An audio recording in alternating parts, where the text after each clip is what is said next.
si Jade Buhoy at narito ang mga napapanahong balita. Nagsagawa ng press conference ang Citizens Crime Watch o CCW kaugnay ng umano'y iligal at mapanlinlang na pagbabasura ng Office of the Ombudsman sa kaso laban kay Department of Justice o DOJ Secretary Jesus Crispin Remulla. Para sa ibang detalye, tunghayan ng ulat mula kay Jovi Rodriguez. Bunsod ng pag-iimbestiga ng maanumalyang flood control project, nagsagawa ng press conference ang Citizens Crime Watch nitong Biyernes, kaugnay ng korupsyon sa gobyerno at ang iligal na pagbasura ng Office of the Ombudsman sa kaso laban kay Department of Justice Jesus Crispin Remulla. Kinondena ng grupong CCW ang pagkabasura sa kaso ni Secretary Remulla. Anila hindi maganda na mapasukan ng politika ang ombudsman. Ayon kay CCW Attorney Ferdinand Topacio, gagawin lamang politika ni Secretary Remulla ang ombudsman, kaya umano hindi ito magiging makatarungan. Hindi dapat maging ombudsman si Boying Remulla. Alam naman natin kung bakit isinisiksik nila si Boying Remulla dyan. Kasi si Boying Remulla does not show any compunction. Wala po yung, hindi man niya kinakilibutan. Kapareho din ito ng pahayag ni CCW Attorney Israelito Torion, kung saan hindi sinang-ayunan ang pagtangkang pagpasok ni Secretary Remulla sa ombudsman. Sa tingin ko talaga, dapat talaga ito siya, kung saan man siya, no? Doon na lang siguro siya. Wag na lang siguro niya ipilit yung sarili niya na maging ombudsman.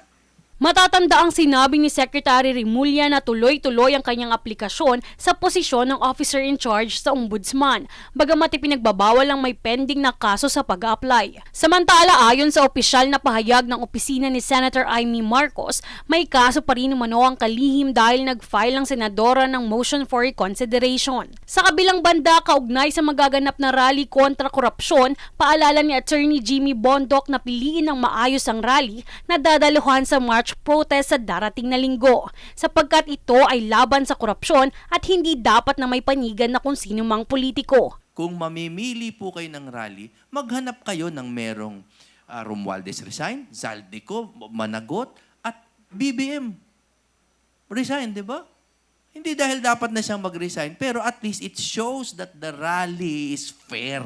Lubog na sa baha, lubog pa sa utang, kaya dapat ay may mapanagot. Yan ang panawagan ng CCW dahil ang korupsyon ay hindi lamang umano nangyayari sa flood control project, kundi pati na rin sa iba pang ahensya ng gobyerno. Ayon nga sa pahayag ng Citizens Crime Watch, kung ang magiging desisyon na ilagay si DOJ Secretary Boying Remulla sa ombudsman ay hindi magiging seryoso ang investigasyon sa maanumalyang flood control project.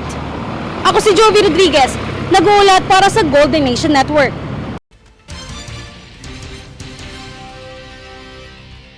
Sa gitna ng tensyon ng China sa West Philippine Sea, nananawagan si Chairman Emeritus Jose Antonio Goycha ng pagkakaisa sa sambayan ng Pilipino sa laban kontra katiwalian at pagtatanggol sa kabuhayan ng mga mangingisda bilang pagsuporta sa hangarin ng Pangulo.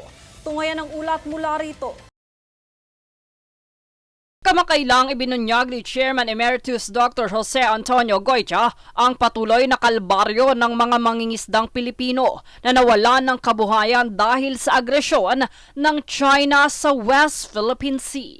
Ayon kay Goycha, malinaw na ang mga umatake sa West Philippine Sea ay hindi maaaring magpanggap na tagapangalaga nito. Binatikos din ni National Security Advisor Eduardo Año ang pagtatayo umano ng China ng nature reserve sa Baho de Masinloc na tinatawag niyang mapanlinlang at salungat sa katotohanan. Ayon pa kay Goycha, ang mga pamilya sa Subic ay napipilitang iwanan ng dagat dahil hindi na sapat ang kanilang huli para sa araw-araw na pangangailangan. Binigyan din niya na bawat iniwang bangka ay simbolo ng kawalan at pagtataksil sa mga mangingisdang Pilipino. Aniya, ang laban sa West Philippine Sea ay hindi lamang usapin ng hangganan, kundi pakikibaka para sa mismong kabuhayan at kinabukasan ng bansa. Kasabay nito, kanya ring ipinahayag ang buong suporta kay Pangulong Ferdinand Marcos Jr. sa laban kontra korupsyon. Aniya, bilang leader ng mga grupong ipinaglalaban ang bansa, Ang kampanya laban sa katiwalian ay moral na tungkulin upang ibalik ang dangal ng bayan at tiyakin na ang pondo ng gobyerno ay makikinabang ang mga mamamayan. Kaugnay nito, kanya ring ibinahagi na gaganapin ang kanilang anti-corruption peace rally sa September 21 mula Moraita hanggang Mendiola. Layon ng gaganaping pagtitipon na ipakita ang suporta sa Pangulo at kondenahin ang mga ghost projects na anilay nagsayang ng pondo para sa bayan. Sa gaganaping pagtitipon kabilang ang mga makabayang organisasyon tulad ng ABKD, PADER, LIPI at FDNY movement na siya ring nangunguna sa panawagan ng pagkilos. Paglilinaw pa ni Goitia na ang pagkakaisa ng taong bayan ang pinakamabisang sandata laban sa katiwalian at panlilinlang ng mga dayuhan. Anya ang laban para sa dagat at laban sa katiwalian ay iisa, kung saan pareho para sa dangal at kinabukasan ng mga Pilipino. Bunsod nito, kanyang hinimok ang lahat ng sektor ng lipunan na makiisa at ipakita na ang bagong Pilipinas ay hindi magtitiis sa katiwalian. Sa huli, iginiit ni Goitia na ang laban na ito ay laban ng bawat Pilipino at sa pagkakaisa ay makakamtan ang tagumpay. Jade Buhoy, nag-uulat para sa Golden Nation Network. Suportado ng ex-governor ng Ilocos Sur na si Chavit Singson ang mga kabataan na dadalo sa march protest ngayong linggo kontra korupsyon. Yan ang kanyang pahayag sa ginanap na press conference sa Club Filipino sa San Juan City nitong Biyernes. Tungayan ang ulat mula kay Jovi Rodriguez.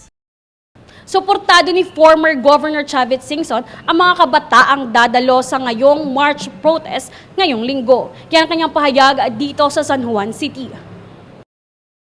Hinimok ni former Governor Chavit Singson ng mga mag-aaral at kabataan na pamunuan ang isang mapayapang revolusyon laban sa katiwalian.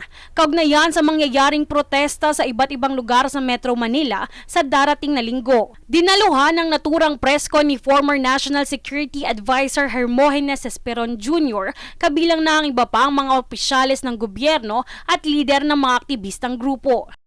Nagbabala rin siya na ang matagal na pagsisiyasat ng mga opisyales ay mapapahaba lamang ang pagdurusa ng publiko. Aniya ito ay laban para sa kinabukasan ng susunod na henerasyon at hayaan ng mga kabataan na manguna rito. Pabayaan natin ang mga kabataan ngayon kumilos. This will be the first time in the Philippines or I think in the world na ang kabataan ang mag-lead ang revolusyon against corruption. Sa pananaw ni former Governor Chavit Singson ay selective anya ang mga diskaya sa flood control hearing dahil hindi anya nababanggit ang Ilocos kung saan baluarte ito ng Pangulong Marcos. Sa mainit na usapin sa nangyayaring korupsyon sa bansa, bunsod ng maanumalyang flood control projects ay nagbigay ng saloobin ang dating gobernador kung saan isiniwalat niya na ang mga diskaya ang isa sa mga contractor sa Ilocos Norte. Maraming listahan, minensyon ko lang yung Ilocos Norte dahil tigaron po ang presidente natin. Okay po. Yung bagong mayor ng Lawag City ngayon ang the biggest contractor aside from the Discayas. Inamin din ng dating gobernador na pagmamay-ari ng kanyang pamilya ang Satrap Construction sa Ilocos Sur. Ngunit anya pakukulong siya kung may mapatunayang katiwaliang kaugnay sa infrastructure project sa bansa. Sa kabilang banda ay kinabahala rin ni Singson ng tensyon sa alitan ng Pilipinas at China sa pangkaragatang teritoryo. Anya nararapat lamang na kaibiganin ng bansa ang China at sa diplomatikong paraan dapat gawin ng pakikipag-usap rito. Sa gitna ng investigasyon sa mga katiwalian na nangyayari sa bansa, questionable na rin anya ang kredibilidad ng mga nasa posisyon. Gayunpat dawit ang ilang mga opisyales sa korupsyon. Hindi lamang ang mga ilang aktivista pati na rin si former Governor Chavit Singson ang umaalma sa pangangasiwa ni President Marcos Jr. sa mga nangyayaring korupsyon ngayon sa bansa. Ngunit sa kabila nito, patuloy pa rin na inaabangan na mabigyang hustisya ang bilyon-bilyong nawawalang kaban ng bayan.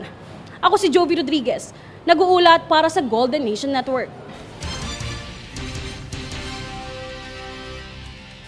Kami ang boses ng pagbabago. Ako si Jade Buhoy at ito ang News Force. Sa ulo ng mga balita. birth, marriage at death certificates mula PSA maaari nang makita online. PDEA at LTO magpapatupad ng Oplan Harabas o random drug test sa mga PUV drivers. DPWH budget bumaba ng halos 30% ayon kay Secretary Dizon. Pondong ibinawas ilalaan sa education, agriculture at health sector. Leyte 1st District Representative Romualdez nagbitiw sa kabila ng pagsulong ng investigasyon sa flood control projects at budget insertions.